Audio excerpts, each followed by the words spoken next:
Mehndi novel किस्त number 6। कब बैठे बैठे हिना की आंख लग गई, इसे कुछ पता नहीं चला। वो तो सुबह ही सुबह जब सारे कमरे में दाखिल हुए तब शोर से हिना की आंख खुल गई। साथ में ही राज भी जाग गया। राज ने देखा हिना अभी तक कुर्सी पर बैठी थी और अंदर आते ही सब ने हिना को ही सुना डाली। वो तो पहले ही रात भर जाकर राज की तिम्मेदारी कर रही थी, मगर यहाँ किसी को एहसास ही नहीं। सब राज के ही आगे पीछे हो गए थे। हिना को ही डांट पड़ गई थी और वो गुस्से से बाहर निकल गई। एक तो सारी रात लगी रही हूँ राज साहब की खिदमत में और ऊपर से डांट भी मुझे ही पड़ गई। वो किचन में गई, नाश्ता वगैरह किया और बहुत गुस्से से किया। जब हिना मैडम को गुस्सा आता तो वो ठोस ठोस कर खाती। ये भी हिना का एक अपना ही अंदाज था। लोग जब गुस्से में होते हैं तो खाना पीना छोड़ देते हैं, और जब हिना जी गुस्से में होती है तो वो ज़्यादा ठोस ठोस कर खाती और साथ में न जाने क्या क्या बोलती रहती है।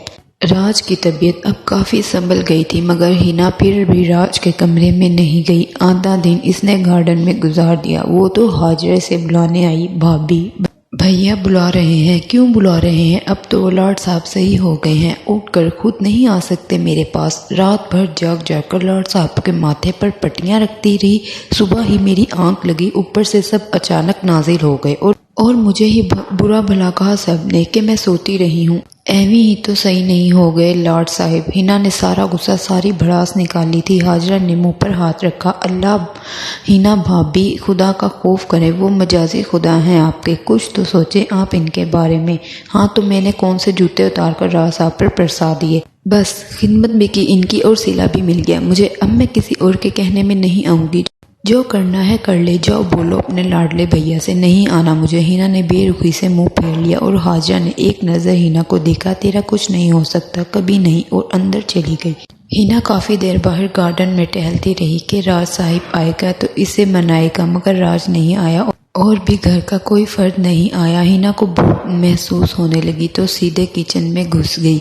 सब खाना खा चुके थे और किसी ने भी जहमत नहीं की इसे बुलाने की। इसने खाना निकाला और पेट भरकर खाया और फिर अपने कमरे में गई। राज लेटा हुआ था। हिना को देखकर उठ बैठा। कहाँ चली गई थी? सारा दिन गायब रही हो।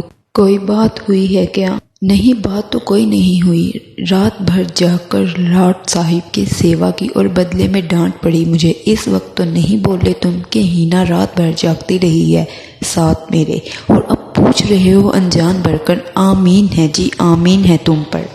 हिना ने अच्छी खासी क्लास ले डाली राज की, और राज चुपचाप बस सुनता रहा। फिर मुस्कुराकर बोला, बहुत बहुत शुक्रिया जी जनाब, तुमने मुझ पर रहम किया, मुझ पर तरस आया और मेरे सराहने बैठी रही, बल्कि सोती रही। पर अब मैं माफ़ी चाहता हूँ। चलो मेरे साथ आकर खाना खा लो, देखो मुझे बहुत सख्त भूख लगी है। राज ने जो हाजरा खाना लेकर आई थी इसे एक साइड पर ढक कर रख दिया था और हिना का इंतज़ार करता रहा है, मगर हिना ने तुरंत जवाब दिया, खुद ही खाओ, मैं तो किचन में खाकर आई हूँ, पेट भर कर खाया है मैंने।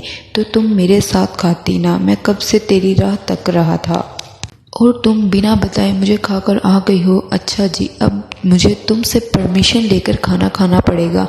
सही है जी राज साहब, जो आपका हुक्म। फिर हिना भड़क गई। मैं गुलाम नहीं हूँ तुम्हारी कि मैं तुम्हारी मर्जी से चलूँगी। ये मेरी ज़िंदगी है और मैं इसे अपने तरीके से जीऊँगी। तुम जाओ भाड़ में, खाना खाओ, भूखे मरो, मुझे क्या। ये कहकर हिना ने धड़ाम से दरवाज़ा बंद किया। राज पीछे से हिना को जाता देखता रहा और कुछ नहीं बोला, बस खामोशी से खाना उठाकर किचन में रखाया। इसे हिना के रवैये की बिल्कुल समझ नहीं आ रही थी। पल में और वो सीधी तरह से तो बात ही नहीं करती थी। पता नहीं क्या हो गया था इसे। मियाँ बीवी से पहले इनका दोस्ती का भी एक रिश्ता था। वो बहुत अच्छे दोस्त भी थे बचपन से, पर हिना बहुत बदल गई थी अब।